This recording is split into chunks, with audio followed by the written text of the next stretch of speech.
Where did Kaj go? Well, there you are. I'm here. Hello, everybody. Great start so far. All right. Sorry about the technical difficulties. That was rough. But anyway, welcome to the Omni Collective Lore Show. Today we're going to be talking about Hive stuff. So for those of y'all who have played the game, it's little like bug-like dudes. For those of y'all who are new and don't really know a whole lot about who the Hive are, you'll see them in a second, and we'll talk about them a little bit, give kind of a backstory behind them. Mm-hmm. But here you are. Yeah, we're finally here. We're finally doing the thing. Yeah. Let me move this around so I can see your time a little bit better. There. Yeah. Oh god. No, we're on closed not that far. as well, by the way.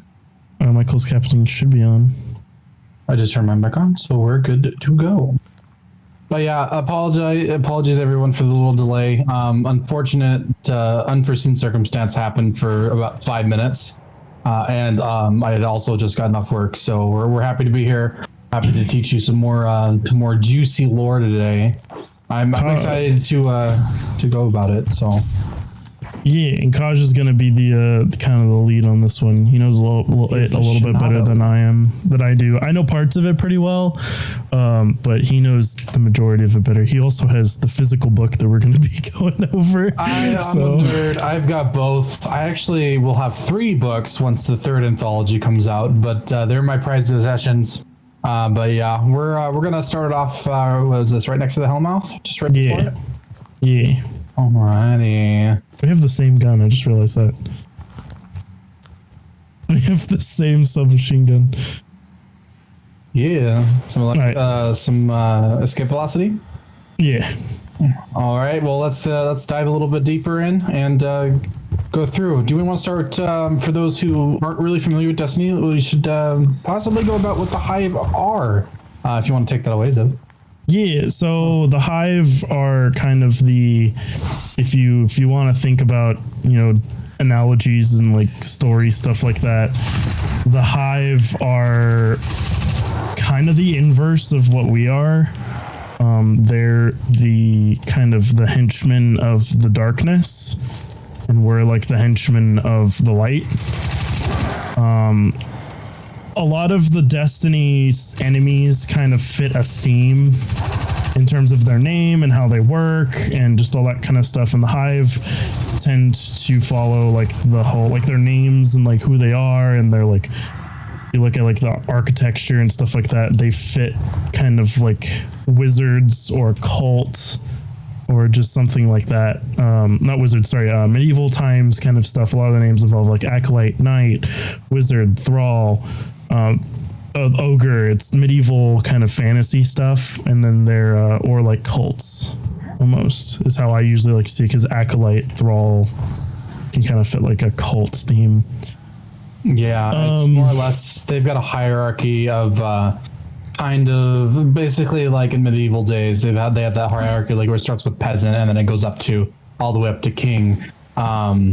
Which in this case, it kind of follows the same architecture. You've got the thrall, which is the very, very bottom. They're the kind of the filler creatures. They're just there to do the dirty work. And then when you get higher up in the nobility, they progress and become different variations of the Hive, which we'll be covering as well. Yeah, like the thrall, like rank and file, and then the acolytes are like actual, like they've kind of moved up in the world a little bit. But yeah, let's go a little deeper here in a second, and kind of start talking about. Boss. You got boss. Technically, you're the boss today because you know this more than I do. I'll be leading this one today. Yes. So yeah, let's get a little deeper and start getting into some of the story.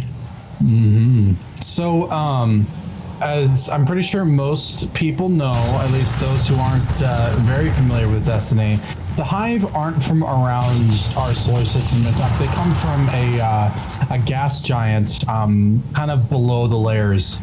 And we'll be getting into my favorite portion of lore. It's going to be called the Book of Sorrows. And it kind of goes through their origin, how they went from being just a normal race and up until their communion with the darkness, and then to where they are now. So we're going to read a snippet from the beginning of the Book of Sorrows in the Fundament, and it kind of goes off of about their home world here. So we're going to read that real quick. A gas giant within which several solid continents floated, and upon which hundreds of species once lived. One such species were the ancestors of the hive, henceforth referred to as proto-hive. The 52 moons of the Fundament were also home to an advanced cephalopod species that had been assisted in its growth by the Traveler. The solid continents of the Fundament were the remains of other planets that had crashed into the gas giant. The Fundament was an incredibly inhospitable place. Many of the proto-hive believed in a philosophy that they called the timid truth, and that they were the weakest things to exist, the natural prey of the universe. Warring proto-hive kingdoms inhabited at least two of the Fundament's continents, the Osmium Court and the Helium Court. The physiology of the proto-hive resembled that of some insects. Individuals would grow into one of several castes, or morphs in this case, most of which lived for about 10 years, although the mother caste may have been biologically immortal. Below the continents of the Fundament lived a Leviathan. Deeper still lived the creatures referred to as the Worm Gods, and we'll be covering them a little bit later in Hive lore. The Leviathan and the Cephalopod species were killed in the events surrounding Orcus' pact within the Worm Gods. And then that's kind of just a little snippet into basically like what their homeworld was like. And they were, the best way I can put this is that their homeworld was not very, very nice. They're being crushed by, pounds and pounds and pounds of atmosphere from the gas giant, and they're basically just floating on little bits of planet remnants, basically. So you can imagine the kind of the stuff they would have to put up with, and it kind of like it makes sense in a way that of like why they would like burrow into hives in a way. It's the best way I can put it, but it's just crazy to think about, creatures living in a gas planet, because that's as inhospitable as it comes. So just thinking about it is just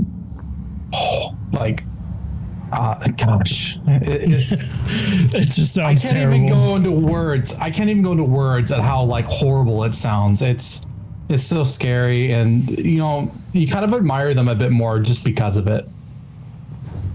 Yeah, and like for example, the hive that we see today, we'll get into it a little bit better, are definitely not the same hive that were back then. They were probably way smaller because the amount of stuff they had to go through, like pressure and just all the environmental change, like stuff they had to deal with. They're probably way smaller.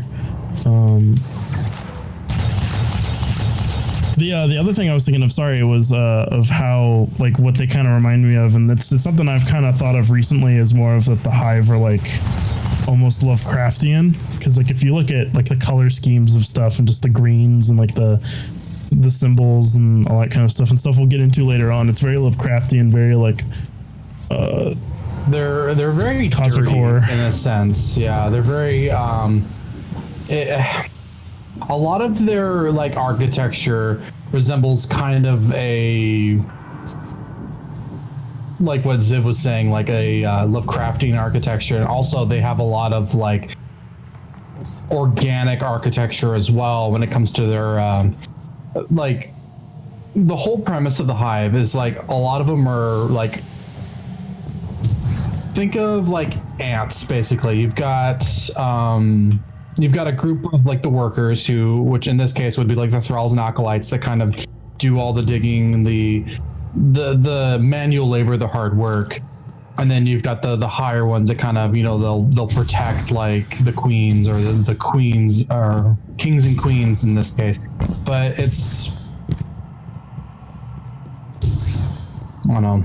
I think the best case is that they all kind of live in like a giant anthill per se, at least here on the moon, which is in the human solar system would be kind of their home base.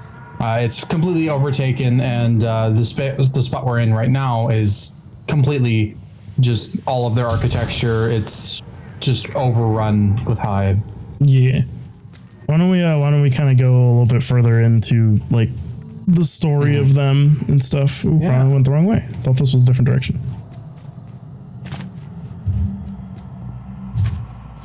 Yeah, so this one's going to be talking a little bit more about like a bit more of the conditions that they had to face. And this one was referencing Jiro, which we'll go into at why she's important and why she's being mentioned in the book here.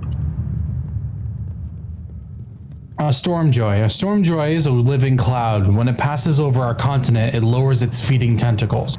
On each tentacle are the bait stars. Although light makes you happy, you must avoid it, and you will be eaten. A stormjoy is a good way for an old person to choose death. Also, a daring knight can cut the bait stars from the tentacles. I have 6. And then this is being carved and written down by Jiro, which is the 3rd surviving system of the Osmium King's last brood. And so she's the daughter of the king of the crown. Osmium King, yep. And she will come. She's a very, very important character in Hive lore, and we'll definitely be covering her here soon.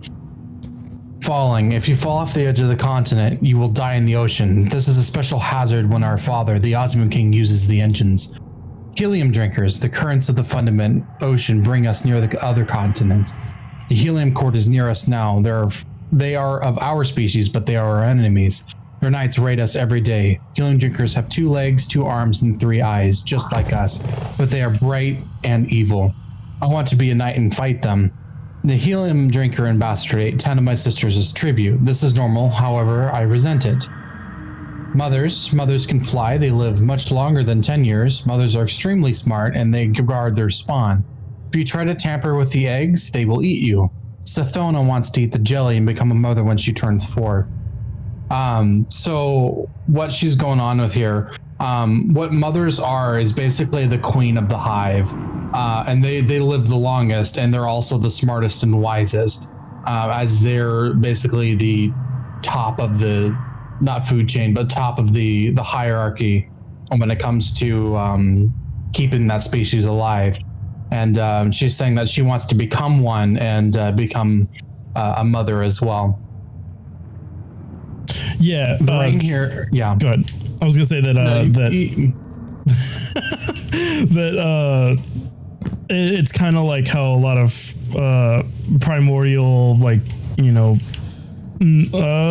think of like most bugs. Most bugs are like small creatures like that. Usually the females are like the ones who are the bigger ones that hunt, that do a lot of the what, you know, humans would see as more of the male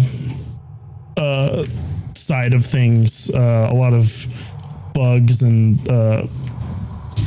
creatures like that, it's kind of like the flipped kind of inverse of that. Like the females are usually the ones that are bigger, that eat the males, that kind of stuff. Same thing with the hive. The mother, like the brood mothers, and the females are usually the ones that are in charge.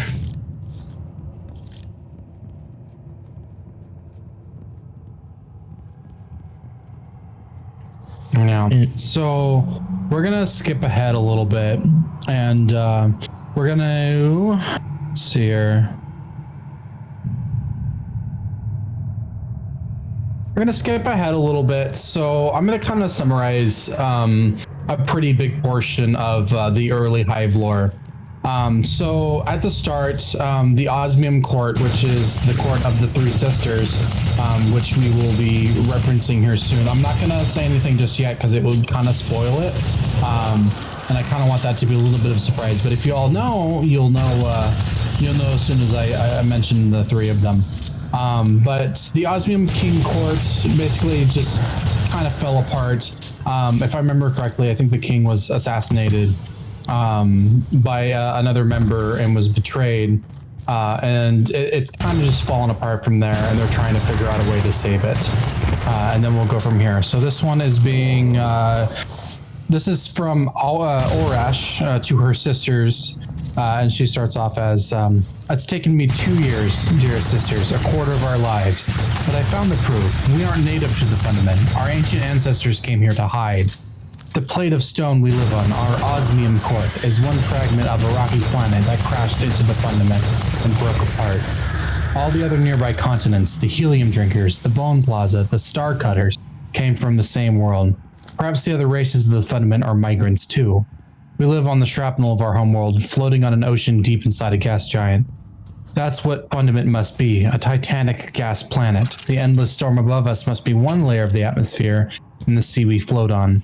There's more down beneath it, so much more. You understand what this means, Sathona. The timid truth is a lie. We weren't meant to be the world's prey. We weren't born to live and die in the dark. We have a better destiny. Tell our father, Sister Sathona, this is the proof of his life's work. With love for your second birthday, your first surviving sister, Olrash.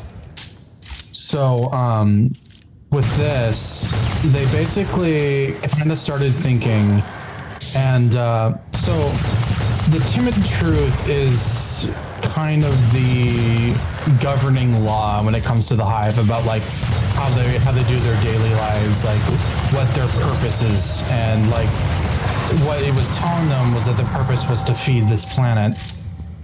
In fact, I can actually pull up a... Are there multiple hives and mothers in one place? There is multiple hives. Sorry, what? Are there multiple hives and mothers in one place, or is it more like bees, one queen per hive? No. So the krill, which was what they are at this point in time that we're talking about, there's multiple different factions of the krill. Because like when he references the helium drinkers and like this, like the other like kind of factions, those are still krill. They're just different factions of them. And this faction that we're covering, the Osmium Court, there's a king and then a brood mother. But there's multiple other brood mothers as well. But like there's two very important. There's one very important one, which is the brood mother to the king, essentially. So it's the king's mate. There's not a like romantic relationship involved there. It's just this is who is the mother of my children, and that's it. This is the one who's going to provide me with more for my family to basically take over in my place. Because I don't know if you mentioned it, but how long do the hive live? The krill live for right now? Because they live a very short time, don't they? Not very long. It's like 4 years. Yeah, they live very short lives. So, but I think for them, their years are longer than ours, obviously, but very long. Yeah. They're short lives for them. Yeah. The mothers are technically immortal, per se, as long as, you know, they're as healthy as they can be, but, they just continue on living. And then, I believe the higher up you go, the longer you live in most cases, just because that's just how things worked for them. But I do want to go through this little snippet as well. And this kind of goes further into what the timid truth was for them, and a bit more down the line for the Osmium Court and what happened for everything to kind of spiral into what it is now.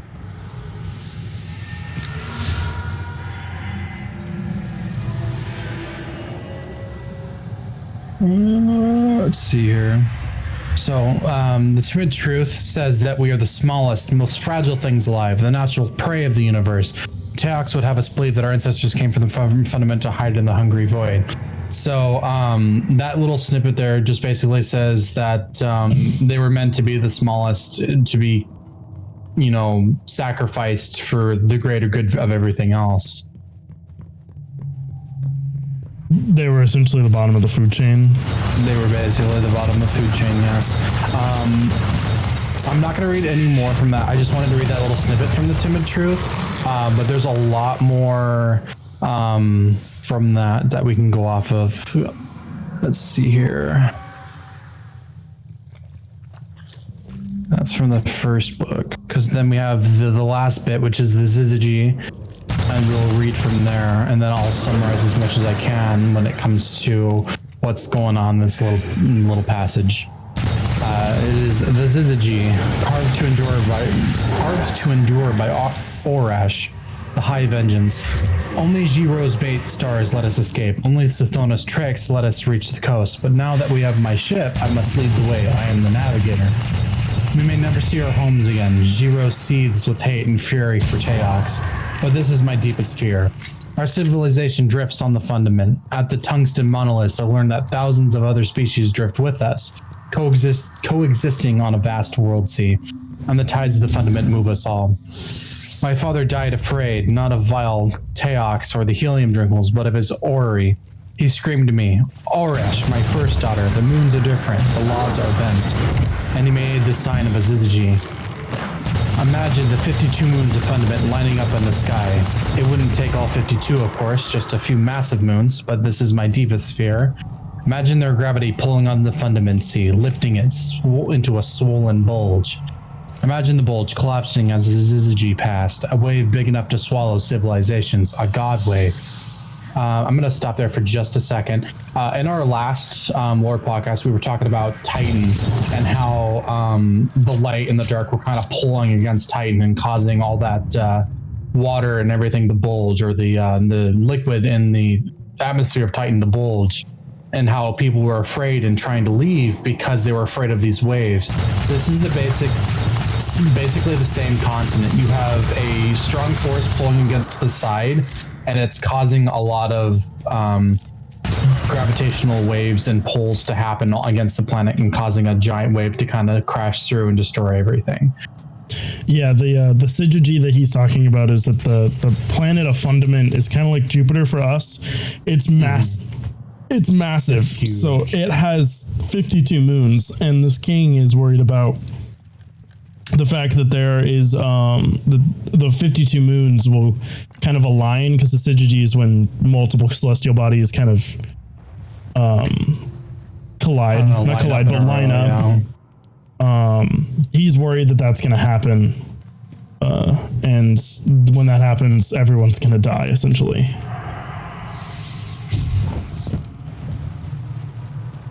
And then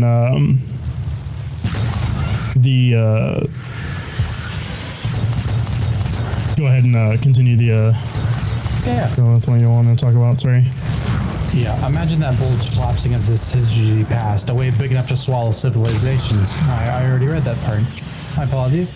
I have to find a way to stop it before the god wave annihilates my species. If I could only get back into my father's orrery, I could learn exactly when. We're weeks of travel and many continents away from home. When I'm paralyzed with fear, Giro sits in the cabin with me, covers me with soft, brave words. But more and more we have come to rely on Sathona's wit. She will go off to be alone. She says she must be alone, and return with some mad idea, steer into the storm, throw down a net, eat that strange beast, explore that menacing wreck. Somehow Sathona seems to manufacture a good look by sheer will. Ooh. That is a big brain teaser for that one there. So what's going on right now is that they're kind of going on a quest or an adventure. They went out, they basically found a ship. In this case, it's kind of like a boat, and they're trying to find answers to kind of like, how can they stop this god wave from happening? How can they save their species from a total annihilation? We're gonna go into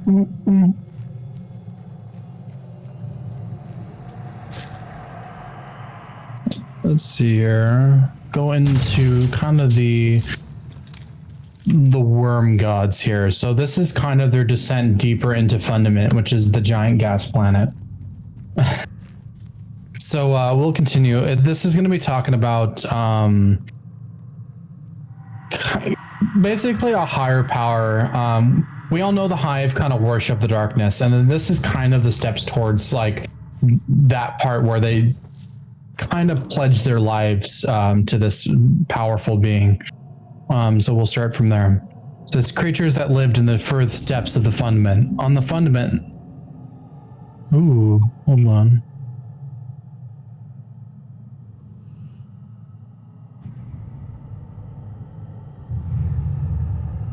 I guess we're just gonna go with it. So we'll just bring it up here because it's gonna say it anyway. But the 3 surviving daughters of the Osmium Court, we have, what was it? Teox was one of them. Is that right? It was Zero, Sathona, Sathona, and Zyvx Arash.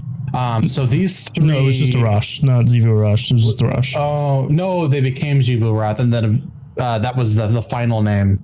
That one. So we've got the three daughters. One of them, after pledging to the darkness, became Oryx, which was the Taken King from Destiny 1. And then we got Savathun, which was Sathona. And then Orash became Zyvx Arash. Or Arash? Was it Arath or Arash? Here, hold on. Because my brain always flips her name. So I know this part pretty well, so I can cover this part. Please cover this part. Essentially, what happens is while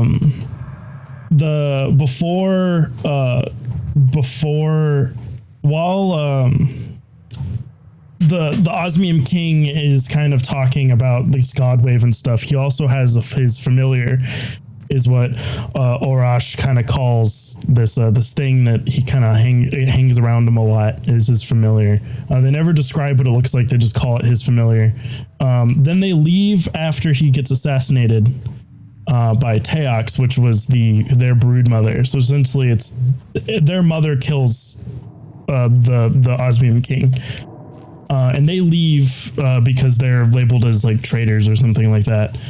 And they find the ship and they go down in the depths of Fundament. And before they leave, Sathona also finds a familiar, is what she calls it. I believe, wasn't it? It was her father's familiar. It was her father's familiar. Yeah, it was her father's familiar.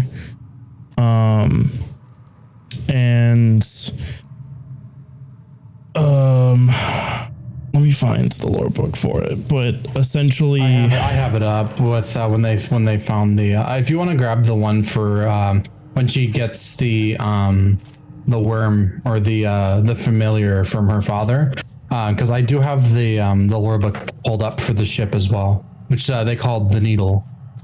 Yeah. The Oath is the Oath. You can go ahead and read yours.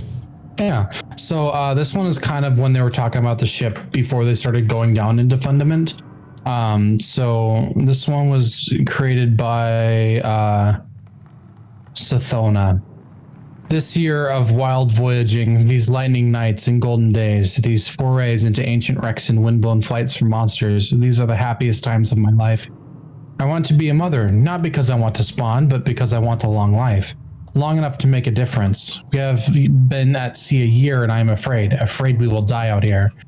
I know where to find secrets. I know where vast, slow things with long memories live. The Needle Ship. The Needle Ship, carved in my code by Sathona, a liar.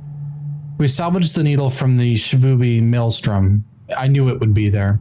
The Needle is a gray ship, as long and slender as hope, as unbreakable as time, and older than death.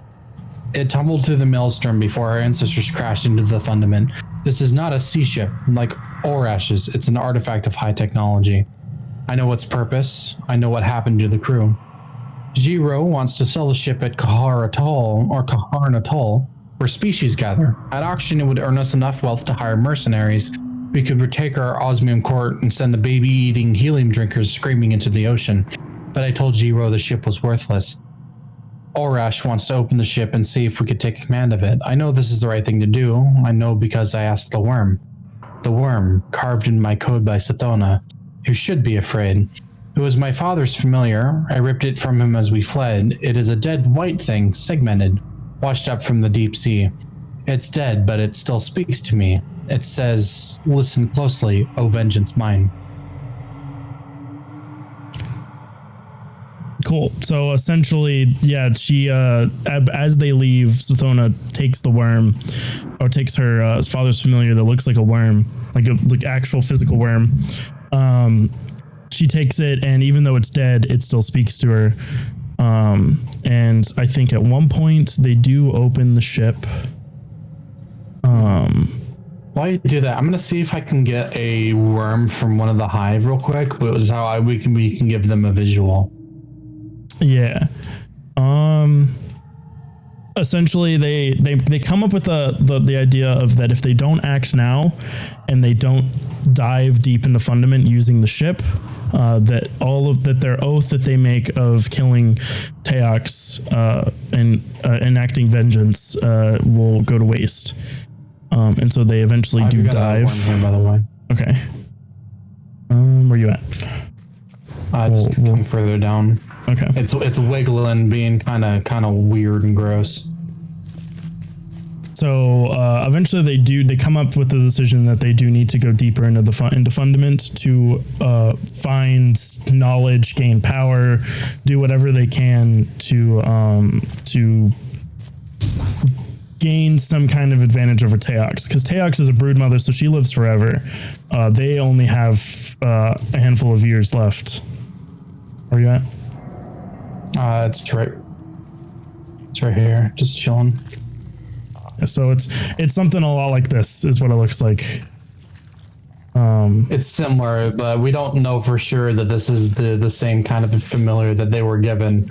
But the way the hive work now is that every single one of them has this worm deep inside of them that basically has them do its bidding the entire time. It's telling them to do things, and it's telling them to feed or do basically what it wants them to do, so that way that it can grow stronger. Yeah, and we'll get into that a little bit later.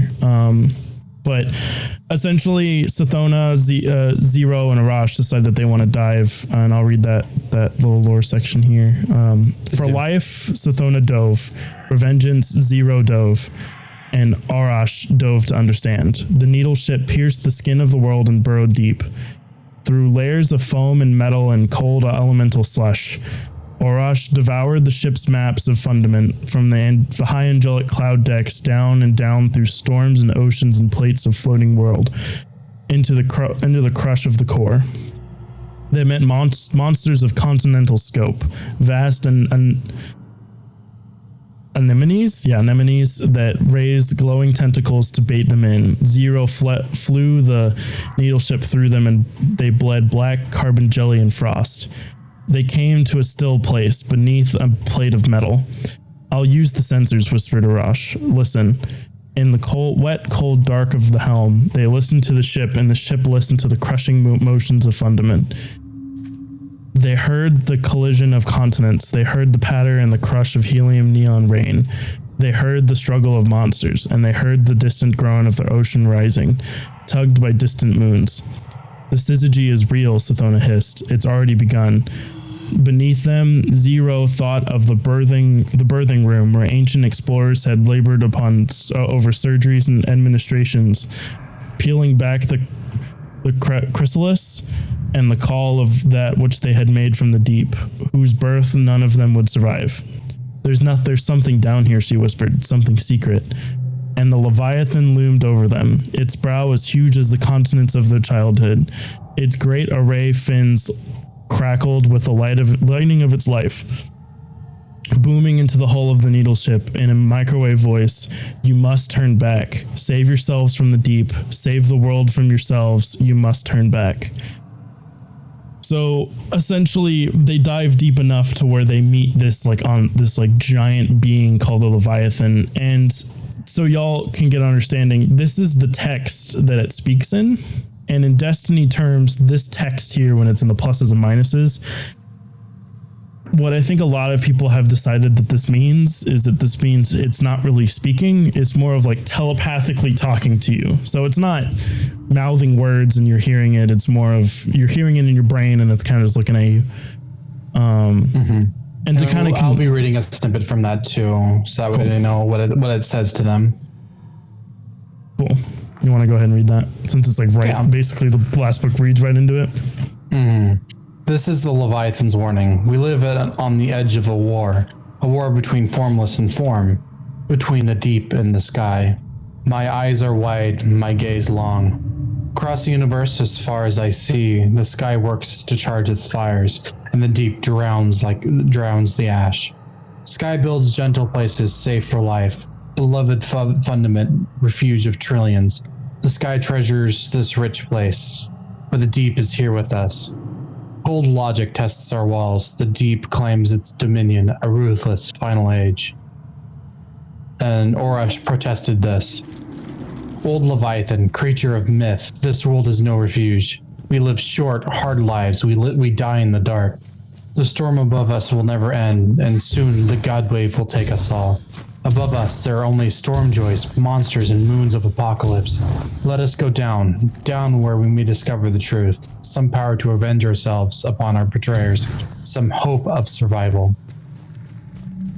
They're basically just pleading with this creature to kind of let them continue and to keep going down to see if they can find an answer to their troubles.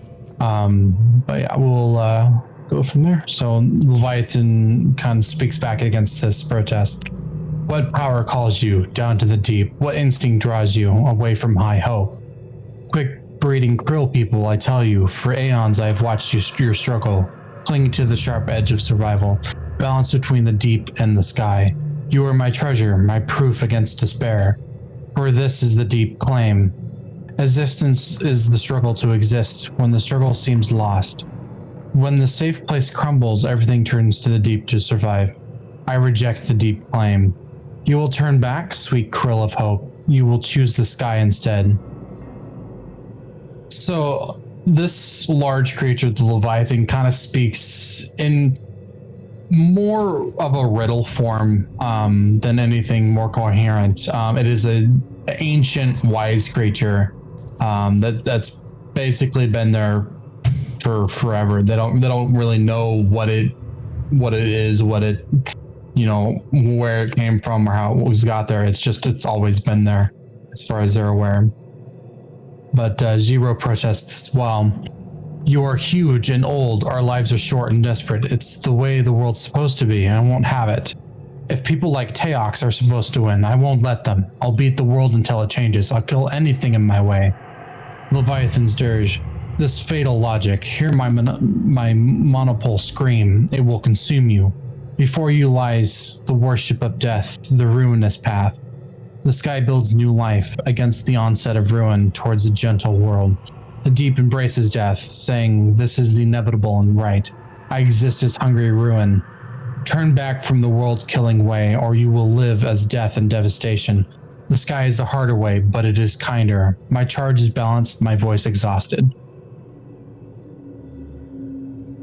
And then this is the last little bit. This was Sathona's protest right afterwards. Sisters, I have my father's familiar. Look, it answers me in plain words. It helped me find this ship. It gives me strength when hope is lost. Who will you trust? The voice that wants us to live and suffer as we have lived and suffered? Leviathan that offers no hope against Teox or the world wave? Or the plain, honest worm? Let us see where its whisper leads us, Auresh. Let us go deeper, Jiro. Let us dive, O sisters mine. And that last little bit, you'll notice, kind of comes up every once in a while in that same basic format.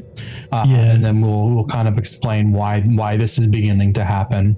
When you, in the Destiny universe, when you see, blank mine, you know it's not good. It's bad. No. There are bad things happening there. Very, very bad. There's several other kind of things in the world that will say, vengeance mine, bearer mine, warrior mine, or whatever. And when you hear that phrase, blank mine, usually means that the darkness is involved, but we'll get into that a little bit later. So the next kind of book here is called The Bargain. It is essentially the worm now talking to the sisters. So it starts off with, you are Arash, heir to the osmium throne. You stand on the naked hull of an ancient ship. You stand exposed to the crushing pressure and the ferocious heat of the deeper fundament. It should annihilate you. It is by my will alone that you survive. I am Yul, the honest worm. Behold my passage. Behold my vast displacement, my ponderous strength, my great and coiling length, my folded jaws and curled wings. Behold, the hiving cities symbiotic with my flesh. I am Vikund Arash. I am at the beginning and end of lives. Behold, and Zol and and Akka, the virtuous worms. Look upon us and know that we are God, but it also says good, like in the parentheses, so it's good and God at the same time. For millions of years, we have been trapped, growing in the deep. And from across the stars, we've called life the fundament, so that it might contend against extinction. For millennia, we have awaited you, our beloved hosts. Again, you stand the cruel Leviathan and all the forces of the sky. They would crush you down into the dark. They have arranged their moons to drown you in fear of your potential. We want to help you, princes. We offer to each of you a bargain, a symbiosis. Take into your bodies our children, our newborn larvae. From them you shall obtain eternal life. From then you shall gain power over your own fragile flesh, the power to make of it as you will. And you should find an imperfection in the world, an injustice or an inconvenience, you will have the power to repair it. Let no mere law bind you. We ask one thing in exchange, O princes. You must obey your nature forever. In your immortality, Arash, you may never cease to explore and inquire. For the sake of your children, in your immortality, Zero, you will never cease to test your strength. In your immortality, Sathona, you will never abandon cunning. If you do, your worm will consume you, and as your power grows, O princes, so will your worm's appetite. But we offer you eternity, Arash. We offer you a chance at the universe. Will you deny your people infinity? Reach up to me and let my flesh be your sacrament. So essentially, the worms give them a bargain here, and they say, look, we can give you all of this power, and you will no longer be, the bottom of the food chain, the sacrifice to the world. You will become powerful. You can do whatever you want. But you have to do what your personality does. So Arash is always curious. So Arash will always explore, always inquire, be knowledgeable, kind of just be curious all the time, or the worm will consume them. Zero is aggressive, very war driven, wants to prove their strength. So Zero will always have to test their strength.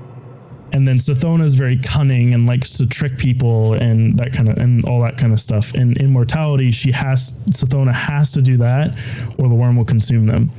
And as their power grows, their worm's appetite also grows.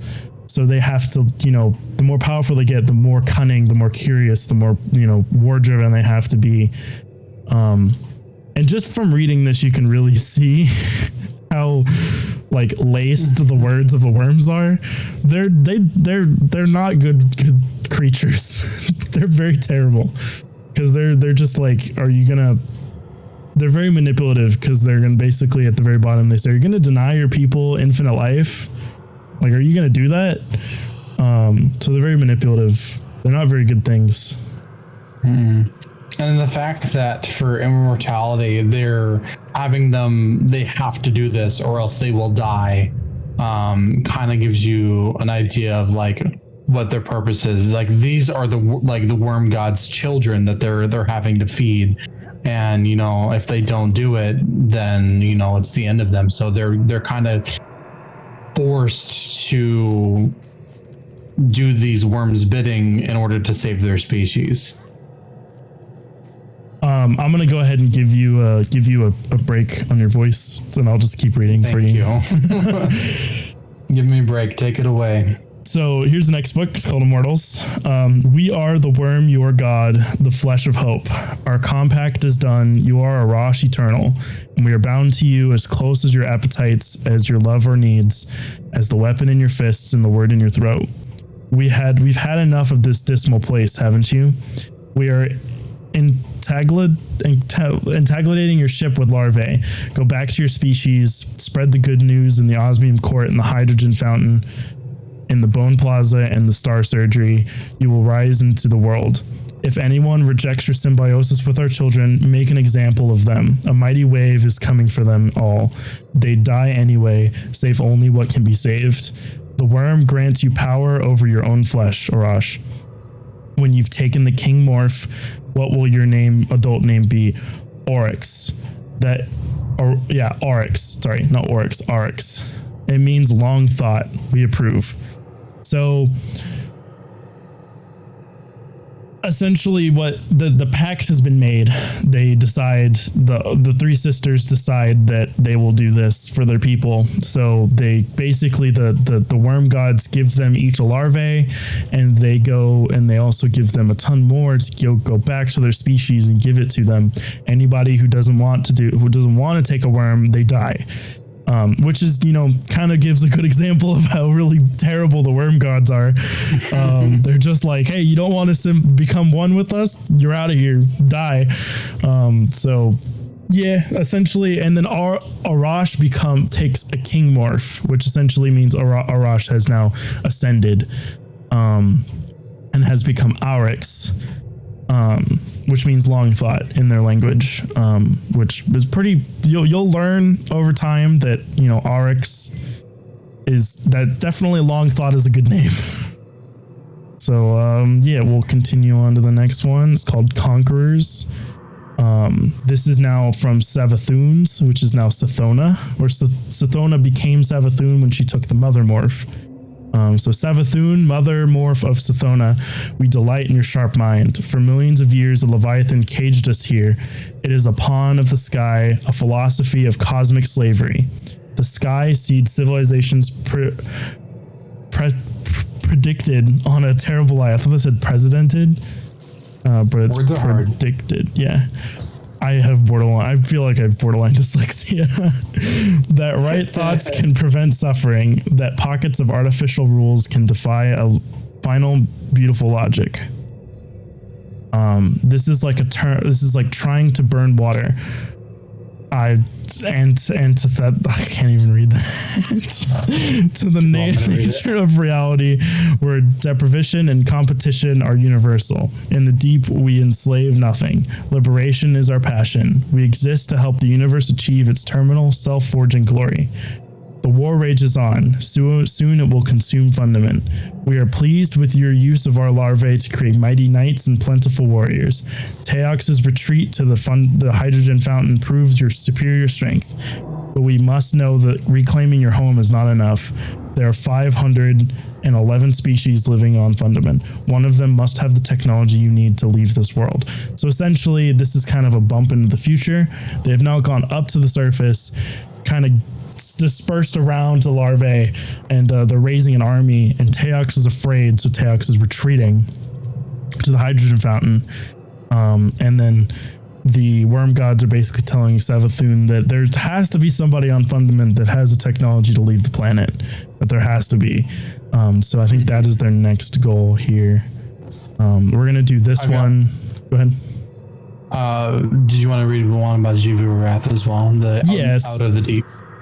Yeah, I'll go ahead and read that one just because I've read the other two, and then you can pick up on the next one if you want. Right. Do you want to? This would be a good time to get a break in, so that way everyone can kind of get up, go get their arms stretched out, kind of let their brains settle down, because this is a lot of information that everyone's kind of taking in here. Yeah, we can let's read this one since it's relatively short, and then we'll take a break. Perfect. And then that'll be a good stopping point. Zyvx Arath, King Morph of Zero. You love to conquer, don't you? We love to see you work. Nearly 2% of Fundament surface is now our domain. Your species embraces the worm. The Syzygy has passed. The God wave will reach you in less than 2 years. Our organs inform us that Teox and her surviving refusalists flee towards Karam Atoll. She hopes to rally the species of Fundament against you. The Leviathan's agents work tirelessly to destroy ships and engines, trapping us on Fundament. If we cannot make ships, we will become them.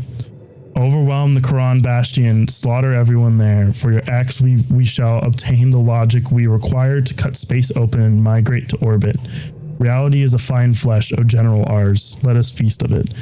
So this is kind of even leaning more into that the worms don't really care about anything. They only really care about themselves, because they're just like, well, now that they kind of just want to not help us, let's kill all of them. So they've now ditched the whole idea of let's convert everybody, and it's more of let's kill everyone left, and then we'll learn how to go to space. And this is kind of starting to tease some of the things that the worm gods and the hive can do, because they talk about how to slaughter everyone there from your axe we shall obtain the logic we require to cut space open and migrate to orbit. We'll go into that later, but keep that in mind, that killing everyone, they can learn the logic of that. So yeah, we're gonna go take a little quick break. We'll be back in 5 minutes. Yeah, we'll see you all in a bit. We are back. Cool.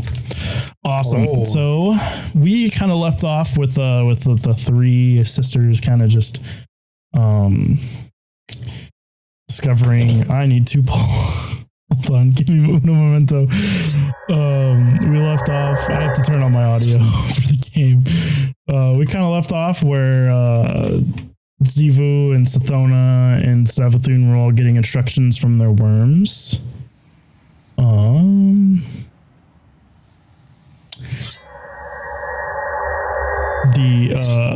So they're basically they're chasing down Teox right now. That's kind of where we are at. We're in Lorebook Into the Sky. Yeah, I'm gonna read for Kaj, because Kaj is starting to get his voice is starting to hurt. So I'm gonna continue on for him. I'm actually going to try something here real quick.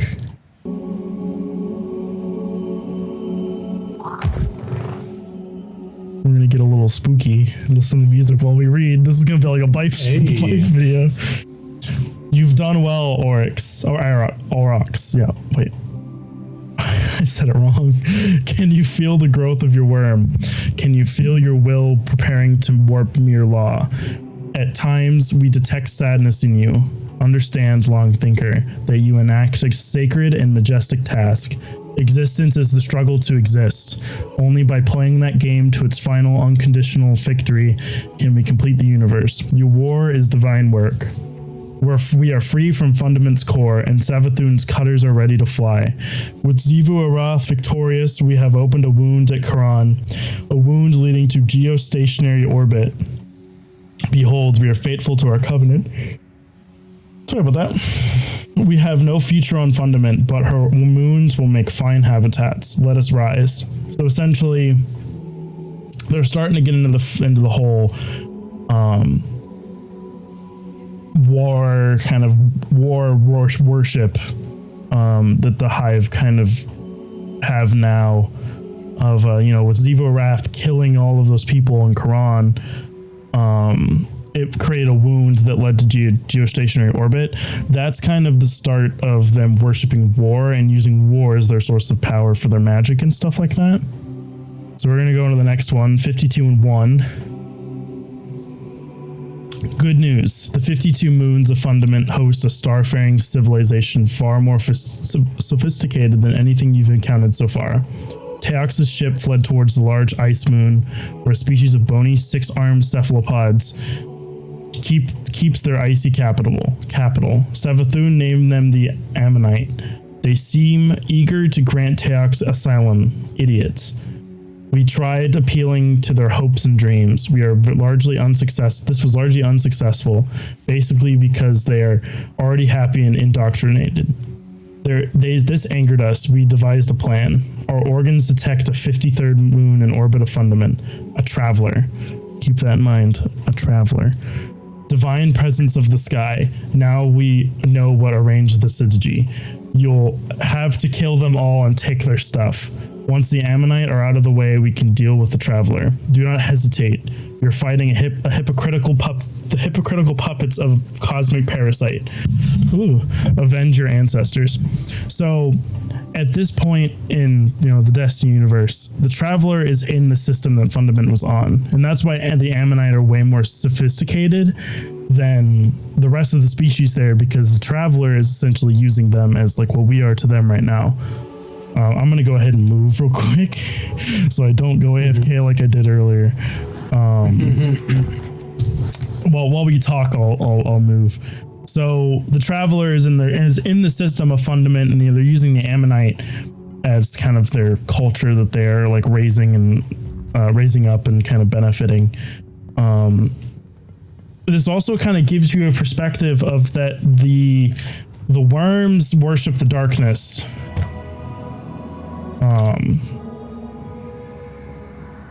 So the worms right now are PO'd because of the fact that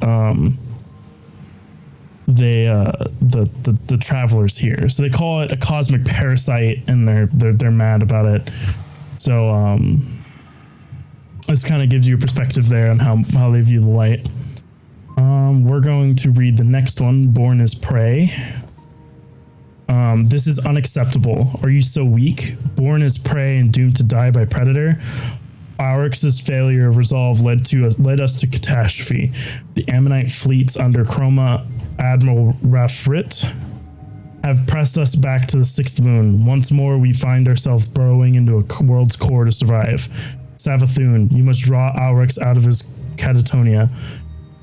Make him understand that the ideals of peace and stability he clings to are cancers, brutal, unjust obstacles between us and a fair cosmos. These are the bait stars the sky used to blind its slaves. War is the natural ratification of inequality, the universe's way of pursuing equilibrium. Xivu Arath, you cannot defeat the Ammonites and Teox in line combat. We propose new tactics. Breed your armies back to strength. Find a way to disperse the broods across these many moons. We cannot defeat their strengths. We will infect their weaknesses. So they went to go fight the Ammonites, and the Ammonites beat them. And this is the worm. These are the worms talking to Savathun and Xivu Arath, because Auryx tried to kind of reason with them. I think that's why it's like failure of resolve led us to catastrophe, because Auryx was essentially hesitant to fight the Ammonites, and it led to their demise, and the worms are PO'd about that. And so they're telling Savathun that she must draw out Auryx, and Xivu Arath must prepare another army because they failed. And instead of going straight to the Ammonites, they're kind of infecting their weaknesses. So they're going to the rest of the moons to kind of break their, supply chains, that kind of stuff. Next one here is called the Sword Logic.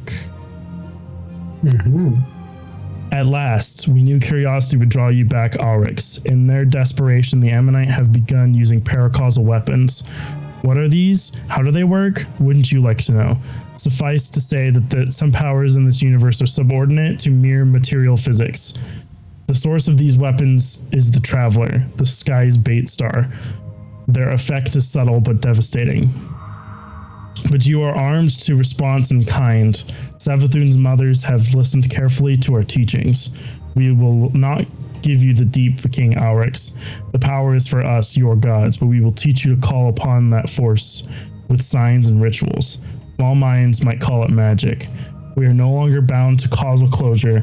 Your will defeats law. Kill 100 of your children with a long blade, Auryx, and observe the change in the blade. Observe how the universe shrinks from you in terror. Your existence begins to defy itself. Of course, High Auryx. We know it was not curiosity alone that brought you back to the war. You felt your own death growing inside you. You must obey your nature. Your worm must feed. So the Traveler started giving the Ammonites paracausal powers and weapons. Almost, we don't know if that was, the same way that they kind of... We have paracausal powers as Guardians using the light. We don't know if that's what they got or not. But they did get paracausal powers. And to kind of counteract that, the worms gave Auryx and the Hive, or the Krill, the capability to also use the darkness and kind of counteract that. But it wasn't in a way that they can basically use the darkness for themselves. It's just a way that they can harness it. It's not like, hey, darkness, boom. It's more of like a seal or a ritual that can kind of call upon the darkness. So they're not taking the darkness for themselves. They're more of calling upon it and summoning it, which is a big difference there. But yeah, and you gotta say, Kajesan, you got an input? At the moment, no. It's pretty, like, you can explain that part better than I ever could. This is the part I know a lot because I like this part of the Book of Sorrows. In the beginning part's kind of boring, and then the rest of it is like, oh yeah, now they're going to war. We're also seeing the slow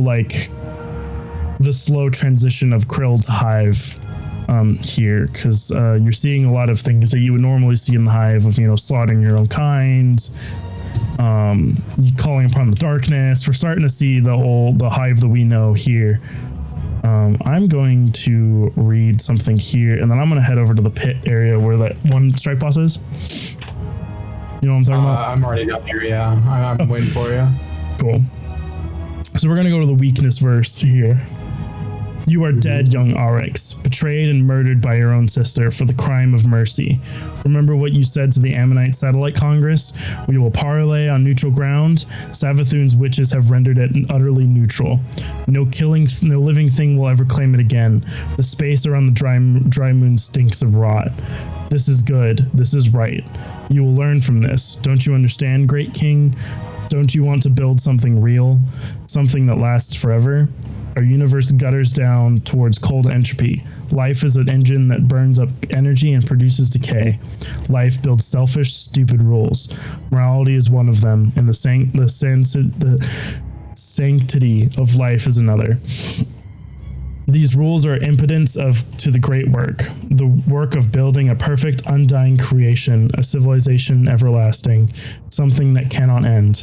If a civilization cannot defend itself, it must be annihilated. If a king cannot hold his power, he must be betrayed. The worth of a thing can be determined by one beautiful arbitrary. The thing's ability to exist, to go on existing, to remake existence to suit its survival. All that would oppose this arbiter is unholy and false. All the misery and terror of your ancestors springs from the lies of the sky who deny this truth. Your ancestor endured the most hostile conditions, and now you must go on creating those conditions even unto your sisters. Even unto your offspring, Savathun's betrayal is the greatest gift she could offer. Your body is good, but you have endured. Safe is the Sist universe created by your own might, your throne world. From this day forward, Oryx, you and your sisters will each survive death, so long as you aren't killed in your own throne. Even as your sisters press the attack against the Ammonites, the God wave devastates fundament. Trillions will die. But the survivors will never forget, and their descendants will always be ready for another syzygy. But you return to the material universe, use this lesson to complete your work. Teox wasn't on the dry moon. She must be laughing at you. So right here is essentially where us who have played Destiny for a while kind of know about this. And it's kind of the origin of the throne world for the Hive. Throne worlds are essentially pocket dimensions. They don't really describe that well in that book, but they're essentially little pocket dimensions that are places where if a Hive god who is powerful enough dies, they will go back to kind of regen, kind of revive themselves, to be to come back. Essentially, we went the wrong way because that's the direction we went earlier, so we need to head back this way.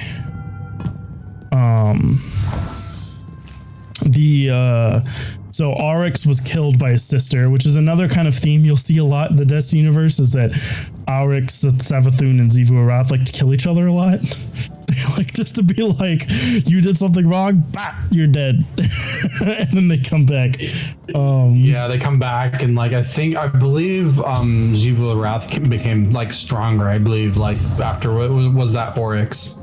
That was Oryx, or like Oryx, but though we'll get into that at some point, because Oryx is about to get a massive just like revelation and change, because Oryx is kind of not optimistic, more of Oryx is still good in nature here.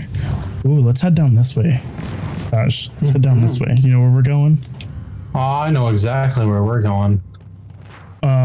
Oryx is still good in nature compared to the other two. The other two have kind of fully been like, we're doing this. We're going to kill everything that stands in our way. And they've kind of committed to their worms, but Oryx is still a little hesitant.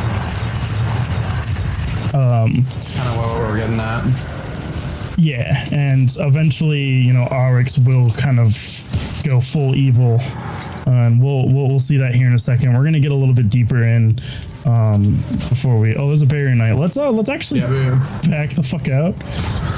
Actually, no, we'll just continue. Anybody have any questions so far? Kind of haven't gone through questions. Yeah, we know it's a lot, so I'm sure a lot of people might be either a little confused or kind of lost with everything. This book also speaks in riddles a lot. How I've usually described it to my friends who don't play Destiny that much, we actually can't go any further. This is like you're locked to the mission there. Kind of how I've described this to my friends who don't play Destiny is this is like the Hive's Bible. It's the same kind of concept. So there's a lot of cryptic like messages that you don't really get until you've like played the game and you understand like, oh, that's what they mean. Like a rip in space time. It's just like when they say that they've opened a wound, it really just means that they've made a hole in space time. But like when you think, oh, there's a wound, oh, it's someone's hurt, someone has an ouchie, but that's not actually what it means. We're gonna try and get to a spot here that'll fit pretty good with the narrative. I think it's on the other side. Yeah, it's on this other side. You'll have to. I apologize for this chat. We haven't been in this area in like almost a year. Yeah, it's over here. So yeah, anybody have any questions? So we'll kind of do like a brief summary of what we've gone through so far. So the Hive kind of started off as like, kind of a band of insects, like creatures, on a gas giant where like other planets kind of got sucked into the gas giant and just kind of broke up. And it's kind of floating in between layers right now. There's a lighter layer on top and there's like a denser layer that it's like kind of floating through. And they're basically just communing with some very powerful, you could say gods at this point. They're not immortal per se, but they are like super ancient. So they're kind of just drawing their power from there, and they're kind of on a conquest now, and kind of just getting power. They're doing what they intended to do and just becoming big dads and big scary boys. Big boys. Let me get a perspective of where we're at in this book, real quick. We were just at weakness first. Cool. All right, we're gonna get to about this book here, chat, and we're probably gonna see where we're at in terms of time. Where they become what they are now. Yeah. Also, just so y'all know, after this we have another show coming up for a D&D kind of a D&D session that Kaj over here is hosting. So stream might be cut. Not short, but we might be fast to get out of here so Kaj can kind of set up his stuff. Yeah, everything going going. A brief intervention of like 15 minutes, like at max. But we'll aim for 5 to 10, kind of while everyone gets ready and everyone kind of gets their character game on. Yeah, Tree, how you doing good? You enjoying the lore? Got a Silly question. What's up? Also, let me know if the music volume is too loud. Do we kill the hive peeps? Are you talking about the sisters that we're talking about right now? Because we've killed one. That took place in Destiny 1. We've killed one. Yep. Well, we kill hive all the time, but the big bads we've killed, including one of the biggest bads. But he was also one of the weaker biggest bads. What are the best weapons to kill like these like gods, or what was that question mean? Because if you're just asking what are the best weapons in the game, like on a actual in-game element, that's probably not the right show to be asking that, Tree. To kill these ones, bullets hurt. Bullets. So to kind of give you a perspective, in the Destiny universe, Guardians are paracausal. So we don't have a Destiny, which is funny because the fact that, you know, the game's named Destiny, but we can alter our own destiny. So we can break rules that exist in the universe that don't. Oh my God! There's something behind us. Oh. Continue with that. I got to take that. So, we technically are the best. Us ourselves are the best weapons to kill these things. But anyway, we're going to continue. We're going to do Leviathan Rises here. That's a good lore. Some good lore book right there. Yeah, this is when the story gets really good. By the way, is right at this point. This kind of beforehand was kind of setting up this stuff here. Tree's just like, I'm ready. Let's take them out. Ready to fight. Let's go. Before we start here, I think Destiny lore is, especially this book, was written so well because it's like a actual book. I think a lot of Destiny stuff, when it gets this in depth, they should legit write books about this. The Hive, if I remember correctly, is like one of the most not well documented, but like the most talked about in this amount of depth than any other race so far. Because like Vex, we don't know a whole lot about Vex. We know a little bit about the Elixni or Fallen, and then humans are pretty much self-explanatory. We just go through the collapse and then the Golden Age, and you're good. But we don't really know a whole lot about any other race in this much detail, and it's pretty cool. Fun fact, the Hive used to scare me when I was playing D1. Like a lot. Fun fact, my friend had to basically convince his parents that these weren't demons because his parents were religious, and they came in on him playing this game, and they're like, "What is that?" And he's just like, "Oh, they're aliens." they had to convince him. So let's not go too far into that one. Let's keep that one out. But yeah, no, it's definitely one of the ones that I'm very passionate about talking about because it's very, very interesting. But we're hoping we get some more interesting lore bits about the other races because we'd love to tell everybody about them. Hive still scares you. I'm with you there. If I get in a dark corner, they're super spooky, and for good reason. You know, the way they behave is very erratic and not normal per se, because they're very like cryptid like is the best way I can explain kind of how the Hive act. Yeah. Cool. You want to continue with that lore book real quick before? Yeah, we're gonna continue. Yeah. Before we run out of time here. Cool. So this next one's called Leviathan Rises. The Leviathan has broken cover. The old priest is in open space, moving towards the Ammonite home moon. Chroma Admiral Refrit Rafrit and his elite guard move with it. Rafrit is the hero of his generation, an Ammonite of peerless battlecraft. He's danced circles around Zyvx, but now he has to protect his holy Leviathan. We'll give the old lunk a word. Ruin, grief, and ruin. The Krill lost and the Ammonite ravaged. Our traveler's work undone. Hold on. Sisters of Orush, open your eyes. Who made you monsters? Who summoned the wave? Make peace. Join with me and grant golden renewal. In counter argument, Aurix, we ask you this: what has Leviathan done for your people? Who gave you immortality and led you out of your prison? Who answers your questions about the universe with truth instead of sermons? Fine. Someone help me with this word. Which one are you looking at? It's the one with the little E, fancy E. Take a crack at it because I got nothing. Detente? What does Google say? Detente. Detente. There we go. Find detente with Savathun. Crush to the Chroma Admiral.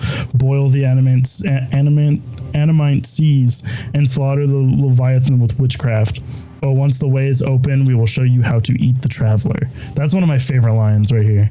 Once the way is open, we'll show you how to eat the traveler. Yeah, that is very spooky, and it's like, oh dear, because we all know how big this traveler is. It's like a moon size. It's gosh, that's a powerful statement, and it's spoopy. Next one here is Crusaders. I like this one. This is pretty cool. It's done. Ir and you'll feed on the Leviathan's carcass. Zyvx has made a temple of the Chroma Admiral's impaled corpse. Below us, Savathun's poison stain the Animite home sea black. Their screams flavor the void. The traveler has fled. Do you understand, Aurix? Do you thrill at the secret, Savathun? Do you relish in the edge of this truth, Zyvx? Do you see the beautiful shape? The Ammonite occupied a piece of reality. They rented their existence on fraudulent terms, making themselves happy and fat, fencing themselves in soft lies and sweet apocrypha, saying, we are peaceful and good, we harm nothing. Their golden age was a cancer. They did nothing to advance the cause of life. They burnt up time and matter and thought on this Google, you got 2 words, you gotta help me out here. We're getting all the big words in today, chat, or not? Why would I? Yeah, but no, we're getting all the big words in on here. I just did that. We're gonna skip this word. Unmasking, pursuit of safety, insulting themselves from death, making a regressive pocket of useless stability, when they could have helped whittle the universe towards its final perfect form. And your people suffering in the deep. And your people suffering in the deep, you become more worthy of existence than the Ammonite. You have proven it. Look around the sky, behold the great divide, the battle lines of cosmic war. Solipsistic? Okay. Something close enough to that. Yeah. We are the worm, your god. We are not the deep itself. We only move within it. You shall too. You shall venerate and study it and haunt it in its passage. Will you lift your thoughts to the millennia, Aurix? Will you bend your will to the liberation of the universe and join us in the war against the sky? We need champions, crusaders. Help us save the universe. Help us exterminate that which would destroy all hope. You are oath-bound to this task by the covenant of the worm. And you are oath-bound to kill Taux, wherever she's hidden herself. So essentially, here, the Hive have finally killed the Ammonite. They've just eviscerated the planet. And since they're done, the worms are like, hey, we should go do that with more people. And then they go do that because they have to, or they'll die. So this next book, verse 3, Hive, is finally the Hive becoming the Krill becoming the Hive. So at this point, they've still been the Krill. This is their full transformation into the Hive, and they'll actually break down the hierarchy here for y'all. So if you were confused on how the hierarchy worked, on who was who on the totem pole, This is the kind of your kind of breakdown here. Let us speak of the terrible beauty of becoming ourselves. In the beginning, we rode hollow moons from star to star. Auric said, become as numerous and fertile as seeds and rich flesh, and thus we did become numerous. Zyvx said, become as hungry and defiant as tumors and rich flesh, and thus we become cancerous. Savathun said, drink of the poisons of the worm, so that you might feed on death, and we did feed. This was preparation from our crusade. I? Is that how you just spell I?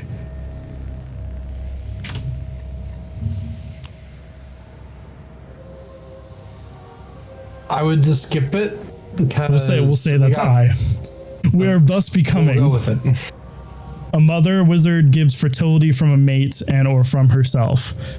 From the wizard the spawn, from the spawn our thrall, from the survivors our acolytes we contend. If they contend well, their worm is fed, and from the well-fed worm come knights, wizards, and princes. This is us, our purpose is liberation. Our great task is the worship and admiration of freedom. Our great hunger is to pursue and eat that which is not free, and to liberate it with devouring ayat. Yeah, this is us, we are the hive. So this is less of written as from someone's point of view, and this is more of written as like kind of like how, you know, a lot of holy texts are written is of like, this is the people speaking. So this is like how the hierarchy of their culture kind of forms. You have a mother wizard that gets fertility from a mate, or they produce asexually, which is really cool. I think that's one of the cooler things about the hive is that the mother wizard could just be like, nah, and then just create life. From the wizard, the spawn, from the sorry. Just be like, not today. From the wizard, the spawn, from the spawn are thrall. So the spawn are like little larvae, and then the larvae become the thrall, which are the little runny dudes for those of you who have played Destiny. And the survivor are acolytes who contend. So the acolytes are the bigger guys. If they contend well, their worm is fed, which means they kill things. So that's what they contend well, the worm is fed. So if they survive, and over time they will become knights, wizards, and princes. So knights are the guys with the swords. Wizards are the big floaty guys that kind of shoot magic. Princes are another tier. Usually princes are direct from, you know, Savathun, Aurix, or Zyvx. Sometimes they are like the grandchildren or the great-grandchildren, but they're considered princes. I think it's very hard for another acolyte who is not from a royal family to ascend to a prince. It takes a lot. It's not just like hey, this is going to happen. You're powerful enough, you're a prince. It's a little hard for that, I think. Yeah, we don't really have a whole lot of information on that because we just have Crota was a big one that he indeed did ascend to princehood, basically. Yeah. Crota, from there, we don't really know any other ones other than Nokris, but Nokris was more of a wizard than an actual like prince. So Crota, which was Crota and Nokris are Aurix's sons. Yeah. And they're both princes. It's just there's a whole story of Nokris being kicked out of the family, which is a whole different story that's going to happen at some point. But the only one we knew of that's a prince, was ascended up to that point, was Crota. And then we know of, like, you know, if you look at when you kill enemies in the game, you might see, you know, the hand of Zyvx, or like the high consulate of Zyvx is someone that we're seeing right now because of the season. Those aren't actually children of them. They're just captains or generals or just high-ranking officers. Yeah, the high-ranking like followers of that specific hive god. You'll see in the name Prince of Savathun, Prince of Zyvx. You won't see like captain of Zyvx and their prince. You won't see that. But we're going to continue on, probably on our last one, and then we'll continue on with questions. till we're done. So this one is called Incision. Saith Aurix, my siblings, our children are scattered across many moons, and we live in the cold dark between suns. What will we eat? How will we speak? Savathun said, Aurix, my brother and king, I have studied the wounds cut by the worm, our god. Also, I have studied the manner of your death and return. These two things are the same, for they are predicted on death and the passage through cut spaces. Let us practice the sword logic until we are sharp. We may then cut our own wounds and step through. But Zyvx said, Sister, I am already sharp. Look, my sword cuts into another space. And she cut her way between moons through green fire and joyous screams. 3 kingdoms grew swollen in the space in the sound sword space. They were the gaze and glory of Aurix, the cunning and knowledge of Savathun, and the triumph and brawn of Zyvx. These kingdoms were created from the minds and worms of our lords. They were contormuous, with our space consecrated by our hive. Through these spaces passed speech and food, and all the moons were bound close. Saith Aurix, this is where I went when I died. Let us establish our throne tier, for I am Aurix, the first navigator, and I shall chart death, and my throne shall be caves of osmium. So essentially here is when they're starting to get into the sword logic, which I'll cover the sword logic real quick while we have time.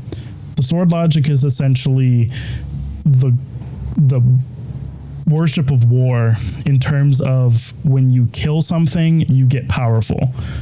And just being stronger makes you powerful. So these 3, Aurix, Savathun, and Zyvx, have killed so much, and they're so powerful that with their power, they can literally cut through space and create pocket dimensions, which are the throne worlds. I just got kicked out. That's perfect. So they can create pockets in little pocket dimensions through time and create worlds where if they die they go to. And this is Aurix, Savathun, and Zyvx finding this out from themselves and not through the worms, and finding out how that they can create these spaces and expand these spaces and do all this stuff with these spaces. And Zyvx at this point is the one that's the most powerful in terms of that she can literally just be like, cut through space and go, look, and then travel across moons through this sword space. And this is them learning how to use the darkness essentially at this point on how, and the sword logic, which is their worship of war, to do this. Cool. We're going to end it there in terms of reading straight from the book. Do any of you all have any questions in the chat? Now is your time to ask them. We are here to answer any questions.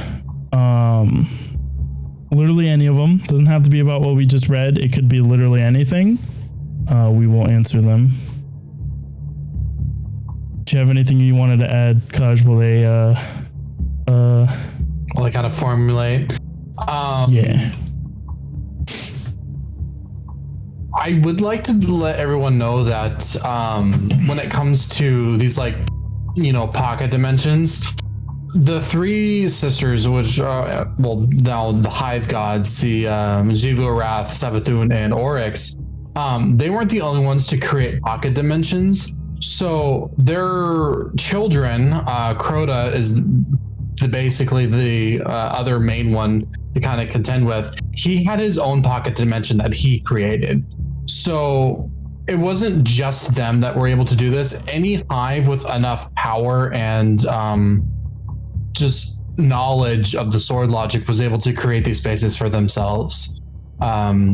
It's I'm kind of surprised we didn't actually go to Crota's throne room. We did. That one, I believe we did go through Crota's. We did. And I'll pull up a picture of it real quick, but we did. So in Destiny 1, we kill Crota. This is his throne world, his Oversoul. This was his throne world. Because each hive god has their own throne world, because this was Crota's. And then I think out of all of them, Oryx's Throne World was like my favorite. Crota's was pretty cool.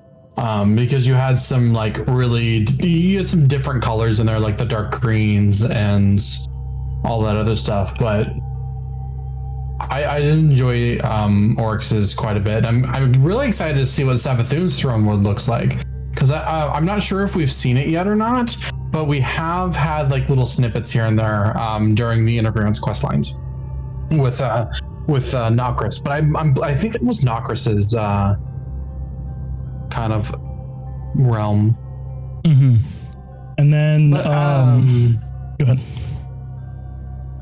As we kind of go through with the questions and everything, we will be ending this specific stream here, but we'd like you to stick around because we have a D&D show coming up right after this. What's my role?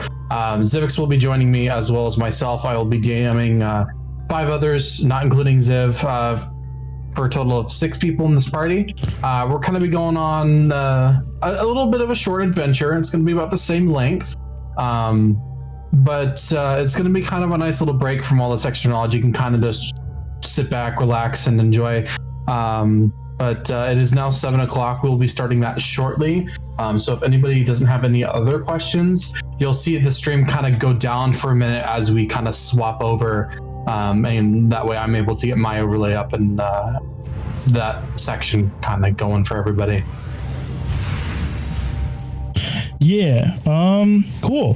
So, let me ask someone a question.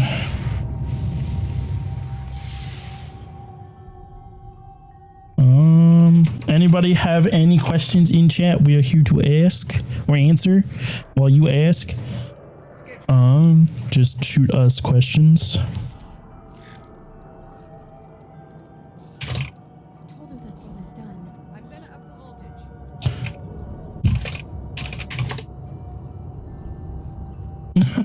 What's up, Hop? Hop's ready to go. He's excited. For everyone who doesn't know, Hop's also one of our party members. He'll be joining us as well. We'll be doing some introductions today, as well as the beginning part of our series. So you guys all get to enjoy that as we kind of switch over. Yeah, so we're gonna go ahead and just kind of hold on. I'm gonna go ahead and kind of just play some music towards the end here. Really do appreciate y'all coming out and listening to us kind of rant about Destiny lore. We'll let you know when the next show is. If you just keep an eye on the Twitter, which will and the website. So if you go there and then you go, I think maybe that. No, is it this? It is. If you go to the Discord, you go to the website. Both of those, you can head over to the Twitter, and even in the Discord, you'll see when the next show is going to be at. Yeah. But yeah, we post them out every Monday with new calendars for the week, or Sunday. If like latest Monday, if not, you'll see it Sunday once we get it out. But yeah, no, we post it every week. We also have on Twitch. We also have the schedules posted there as well. Yeah, so cool. We're going to go ahead and head out for the evening. If you come back in about 10-15 minutes, we'll be doing the D&D podcast or show. Yeah, we will see y'all later. Peace.